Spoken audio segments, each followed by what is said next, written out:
7,100 languages spoken around the world, but according to Lakota.org, only 5,000 people speak the Lakota language. Our Kayla Henderson spent the day at the Lakota Nation Invitational at the Monument to learn about the importance of native languages in the new 3rd edition Lakota Dictionary.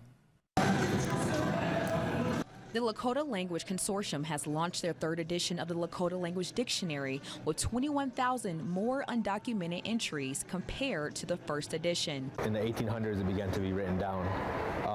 But in recent years, the number of our speakers has been declining. The language hasn't been passed on to many of younger people in most of our families and our households. In the U.S., English is the standard language, but as times go on, some native languages are disappearing. A lot of the kids are coming to schools basically as English as their first language. The language hadn't been spoken in most homes since the 1950s. And of course, Lakota language, it embeds the culture. It has all of the songs and the prayers and the stories and all of that. So when you're learning language, you're also learning culture.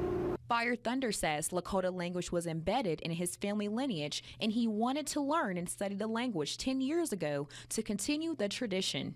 And I raised my sons as first language speakers too. My youngest is not speaking yet, but he's understanding Lakota. And one of the most heartwarming things for me is to see my son be able to speak with his grandma in both of their first language being Lakota. Not only does the LLC have a physical copy of the 3rd edition dictionary, but an app that can help translate English to Lakota language. Reporting for Black Hills FOX, I'm Kayla Henderson.